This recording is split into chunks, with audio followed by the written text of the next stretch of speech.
On this video, I want to show you exactly how to price commercial cleaning contracts. And there's two ways of pricing commercial contracts, by square footage or by the hour. I preferably like to price them by the hour because there could be a same contract that's 10,000 square feet, but one office can take double the time compared to the other office that doesn't get that much traffic. So one job could take 6 hours and another job could take 3 hours. So this is why I like to price by the hour. So we are pricing these commercial contracts accurately, and we are going to price these contracts anywhere between $30 to $100 per hour. If it's a small contract, one time a week, 2 hours per visit, we're going to be charging around 60 to 100 per hour to make it worth the drive. But if there's a big contract that's 8 hours a visit, Monday to Friday, then we're going to be charging anywhere between 30 to 34 an hour. Because for the smaller contracts, we need to make it worth the drive. Just by showing up, we need to charge a premium, even if it's a half-hour job. We have to consider the driving distance, how much we're going to pay the reliable cleaner that's going to be there happy on a long-term basis, and also allow us to have a healthy profit margin. It's all about profit. It's all about what you take home. And I prefer to use subcontractors, and I like to pay them a premium rate so I don't have to worry about these contracts. But you can get the job done a lot cheaper if you're hiring payroll workers, but they're going to require much more management compared to using a subcontractor. You show them the place and they know exactly what they're doing with very little management. But now let's jump into how do we price commercial contracts. So whenever you're doing the walkthrough, you want to take notes of how long it's going to take every single section of the building. And usually most clients know the square footage of their office. So ask them what their square footage of their office is, because one labor hour can cover anywhere between 1,000 square feet to 2,500 square feet. If there's a lot of cubicles very close to each other, there's lots of traffic, that's going to be about one labor hour per 1,000 square feet. If it's a big space area with only floors, everything's very spread out, then you can go towards the 2,500 square feet per labor hour. So ask the client what is their square footage of their building. And we also like to use Google Maps to analyze the size of each building. So what you want to do, you want to go on Google and you want to type your city name, and then you want to basically open this up in the maps. You want to find the building that you did a walkthrough for. Let's just find a random building here just to give you guys a random example here. Let's say we're doing this building and you want to click on this measuring tool. That is going to be 195 square feet. So this side is about 195 square feet and this is about 49 square feet, as you guys can see. So we just times 195 times 49. That's 9,500 square feet for this building right here. Not this, only here. So let's assume the whole building has offices, meeting rooms, no factory. Let's estimate about one labor hour is going to cover about 1,500 square feet. So that's going to be about, let's just round up to 6.5 labor hours to clean this entire building. And what we want to do, we want to have a little cushion. So we want to add about 20-30% more time. So we just take that number, times it by 1.2. That's going to give us a 20% little gap. So 7.5 hours. So 7.5, 8 labor hours. And let's say we're going to charge about, here's the formula, by the way. So we're just estimating how much we're going to charge per visit. Let's do 35 an hour. So that's going to be about 267 per visit. And now we want to see how often are we cleaning this building per week. Let's assume we're cleaning this 3 times a week. So this is how much we're going to charge per visit times 3. That's about $800 per week for that contract. And what I like to do is charge every 4 weeks. So that contract right there would be about 3,200 every 4 weeks. And when we charge every 4 weeks, we get to invoice them 13 times a year. So this contract right here would be about 41,700 per year. Let's say you keep this contract for 5 years. That's about 288,000 for 5 years.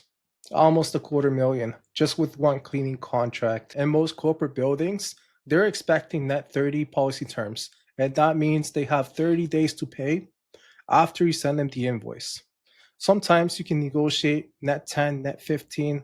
Sometimes with smaller contracts, you can even get paid up front. But for bigger corporate contracts, the standard is net 30.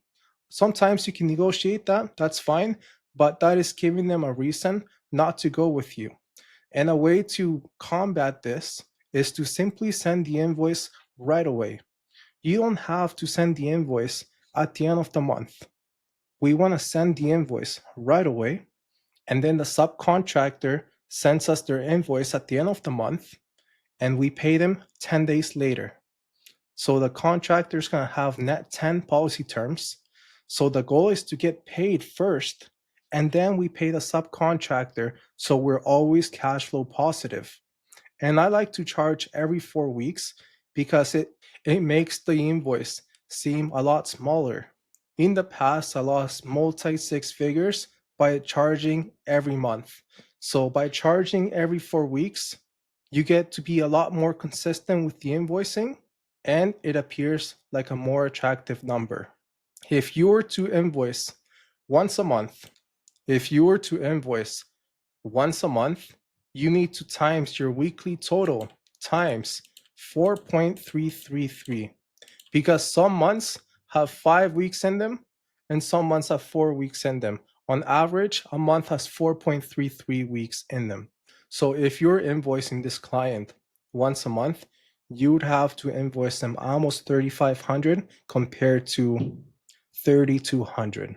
There is a few other websites online that can tell you the square footage of each building, such as LoopNet or other commercial real estate websites. But most times clients know their square footage. And if you have a lot of cleaning experience, this is going to be a lot easier for you, because whenever you're doing the walkthrough, you can kind of guess how long it would take you to clean that facility.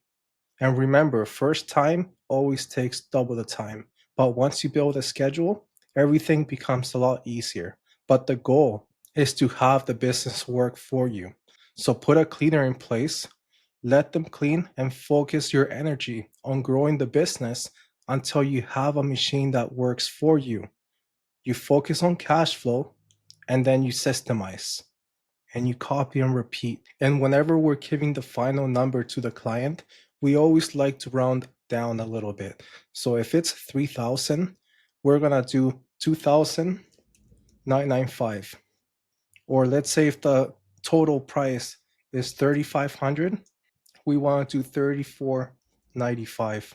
So psychologically, this number will look a lot better. And just to give you an example of how much we're going to charge per hour or per visit, here are just a few samples right here.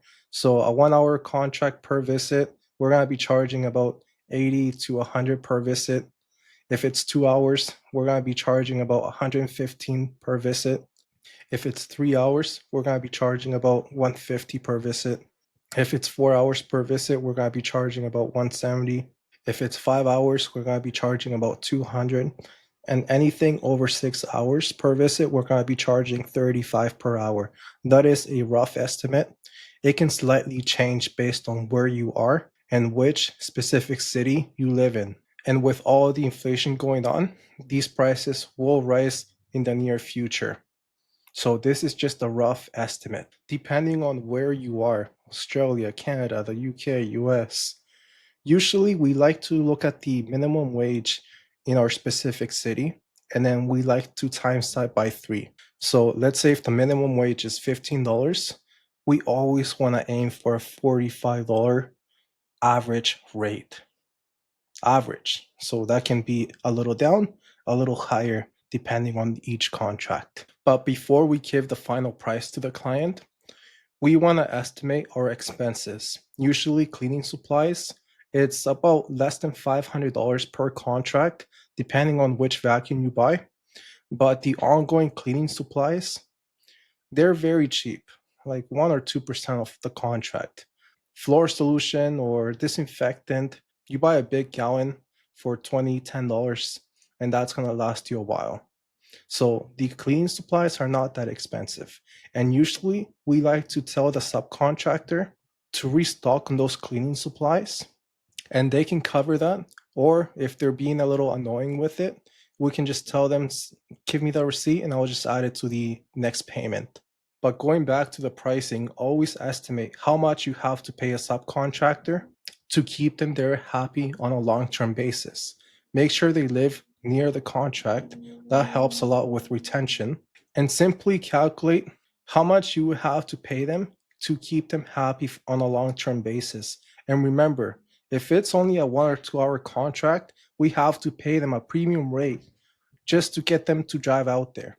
If it's lots of hours, that's when we can go lower on the hourly rate. We always want to aim for a 30 to 50% profit margin. Remember, 95% of your costs is going to be labor, unless you're doing marketing. That's a whole different category. For every commercial contract, the most expensive thing is going to be labor. And we like to use subcontractors because we pay them a fixed rate without any deductions, meaning that the cleaner is going to get paid a lot more at the end of the day because they're not being deducted with all these payroll taxes, income taxes, and all of that. So they're going to be a lot happier, and we pay them once a month. We simply get their invoice and we write that off as a business expense. And one final tip for you. If you're doing a walkthrough, let's say for a twice a week contract, always suggest to the client more frequencies. Why not 3 times a week? If it's 1 time a week, why not 2 times a week?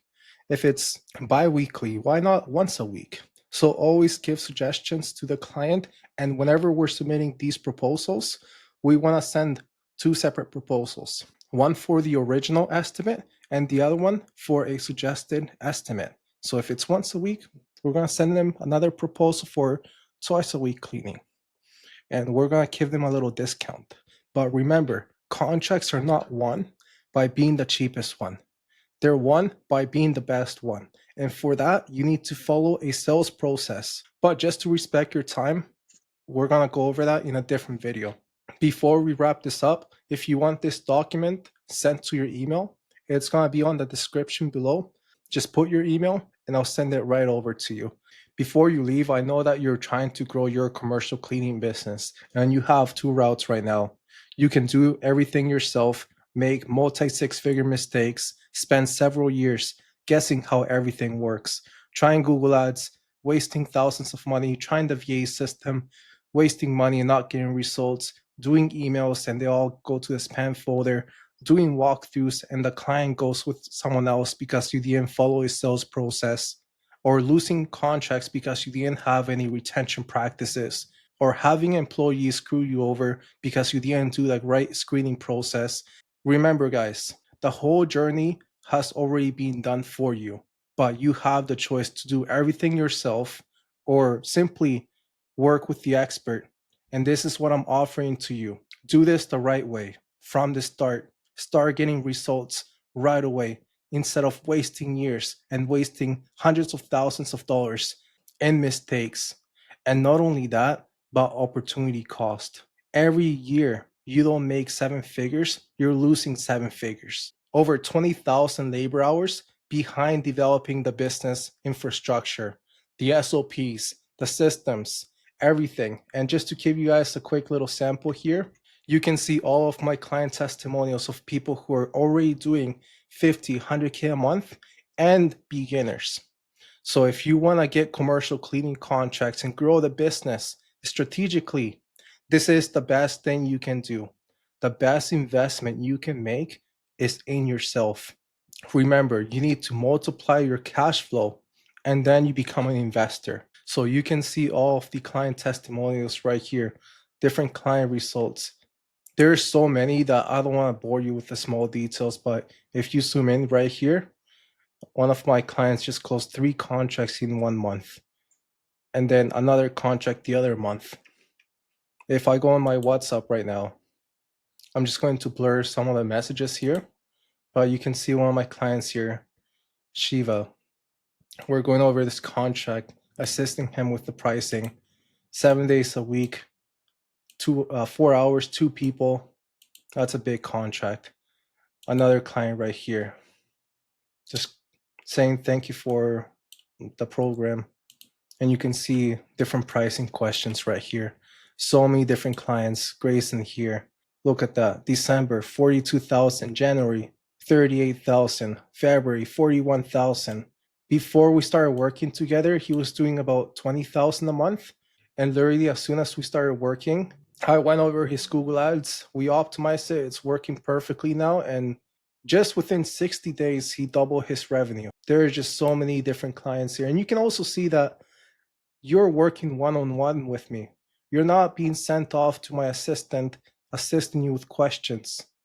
You're working one-on-one with me right here. And this will not be here forever, because as more clients enroll, I only have 24 hours in a day. So take advantage of this, being able to work one-on-one. But if you want to go through this resource, it's going to be on my website. I want to respect your time. And thank you so much for watching. There are so many more testimonials in my website and all the information you need to make a strategic decision in your business. So we'll see you on the other side. Thank you. But yeah, we got 32,000 a month, like recurring right now. That's very good.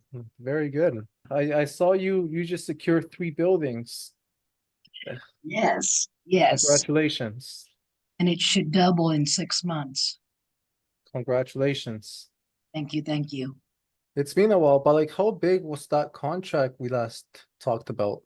That Dave and Buster's, that one's like 13,000 a month. That's pretty good. So I'm guessing you need 2-3 people for that. Yeah, we have 3. 3 people. Okay. What's the schedule like? For 6 days a week. 6 days. How many hours? They're there probably, the contract says 5 hours, but they're finishing in like 4 on average. Total labor hours? Yeah. That's amazing. So yeah, I did. I signed 2 contracts last week. The one's for the government one, and then the other one was the like a parking lot. So the government one doesn't start until May 1st though. And then Jen, I know you had about 4 walkthroughs this week. hi. Can you So tell actually me? I have 6 now. Congratulations. Thank you. That's good. Yeah, and then I like I said, I signed that other one, the office, over the weekend. Over the weekend? Both facilities were over 12,000 square feet. So Were these the 1,200 per week? Oh, no, no, they're different. no, that's different, which is really funny because now we're in 4 of those locations. Okay, very good. Very good. Yeah. So those 2 contracts turn into 4. Yep. Very good. Very good. So we've kind of figured out, we've boiled down to about $39 an hour. That's how I spec'd it out. So far, this is amazing. Like, this is everything that you promised. You delivering. Like, when I started looking through all the information and everything, and the way that it's explained, the attention to detail, just everything. Just like it's on point. So there's a huge value in it. There's a huge value in it in a lot of different aspects, because I could be the guy that has had the company for 10 years and I'm doing okay, but I don't know any of it. Or I could be the, you know what I mean? Or I could be the guy that I'm pretty tech savvy, but I don't understand the application process. So everything is all together. So I see the value in it. You know, it was very easy after seeing your videos, which are really good for as advertisement for yourself. Where I'm like, okay, this guy knows what he's talking about. He's available. He's not pawning me off on somebody else. He's the guy.